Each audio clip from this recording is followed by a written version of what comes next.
अस्सलामुअलैकुम दोस्तों, आप मेरा YouTube चैनल देख रहे हैं और मैं हूं समी चौधरी।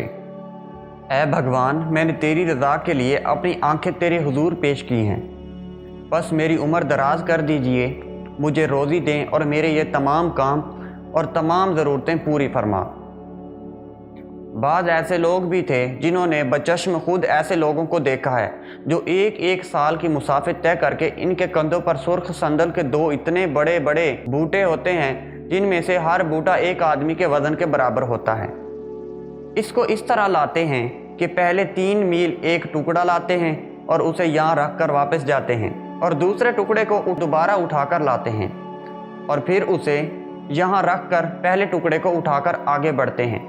इसी तरह टुकड़ों को बेल तरतीब आगे पीछे उठाकर बुत के पास मुल्तान पहुंच जाते हैं। यहाँ पर इस बुत को राज़ी करने के लिए इस बुत के नाम पर कुर्बानियाँ भी दी जाती थीं।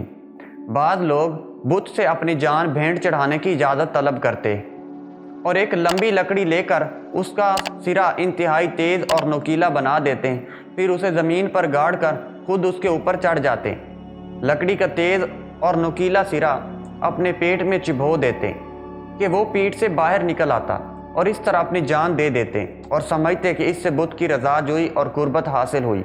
कुछ लोग ऐसे भी थे जो अपना बहुत सा माल और दौलत लाकर बुत के सामने रख देते और कहते, ऐ खुदा, मेरा ये हकीर नजराना कबूल फरमा।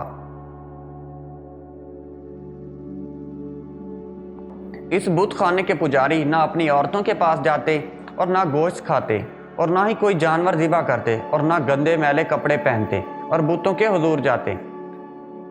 बुतों के करीब जाते वक्त वो खुशबू लगा लेते। इनके अलावा दूसरा शख्स ना तो बुतों को खुशबू लगा सकता है और ना उन्हें छू सकता है। ये हक सिर्फ पुजारियों को हासिल था।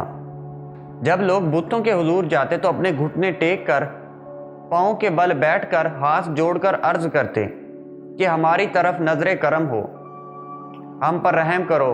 रोते और इंतहाई आजिज़ी से दुआ मांगते। इस बुत खाने का एक बावर्ची खाना भी है जिसमें सफ़ेद बेहतरीन किस्म के चावल और बुतों के लिए उम्दा मछलियों और सब्जियों के खाने पकाए जाते और इनमें खुशबू डाल दी जाती। अब सवाल ये आता है कि क्या बुत खाना खाते हैं? लेकिन जब खाना तैयार हो जाता तो मंदिर का बड़ा पुजारी बुत को खाना खिलाने के लिए कमरे में दाखिल होता। केले का एक लंबा चौड़ा बहुत बड़ा पत्ता जिसमें तकरीबन 2 आदमी लपेटे जा सकते हों, वो ले जाकर बुत के सामने बिछा जाता। उसी केले के पत्ते पर आदमी की आधी ऊंचाई तक चावल गिराए जाते और बड़ा पुजारी के लिए पत्ते से इस पर पंखा करता और चावल के बुखारात बुत के चेहरे तक जाते। खाना खिलाने से पहले बुत के कमरे के गिर्द चेंग, तंबूर और ढोल बजते हैं और 100 औरतें जो इस काम के लिए मखसूस होती हैं बुत के गिर्द रक्स करती हैं और फिर दरवाजे बंद कर दिए जाते हैं। जब चावलों के बुखारात ख़त्म हो जाते हैं तो वो समझते हैं कि बुत ने चावल खा लिए। फिर दरवाजे खोल दिए जाते हैं और खाना जूं का तूं पड़ा रहता है। बुत के सामने से उठा लिया जाता है और ये कहते हैं कि ये बुत का खाने का अंदाज है और फिर उस बचे चावलों को खैरात कर दिया जाता है। फिर ये मुतबर्रक खाना बुत के पास से गुजरने वाले इंसान, जानवर और परिंदे खाते हैं और चिड़ियों और कुत्तों को भी इससे नहीं रोका जाता, वो भी आकर खाना खाते हैं और कहते हैं कि ये बुत की रोज़मर्रा की खैरात हैं। दोस्तों, इतना ही नहीं, इस बुत को गुस्ल भी दिया जाता। अब क्या बुत को भी गुस्ल होता है? हाँ, बुत को कभी दूध से और कभी घी से गुस्ल देते और फिर उसके इस्तेमाल शुदा दूध और घी से मरीजों को शिफायाबी की गर्ज से नहलाते। दोस्तों, सूरज मंदिर एक अच्छी खासी कॉलोनी थी।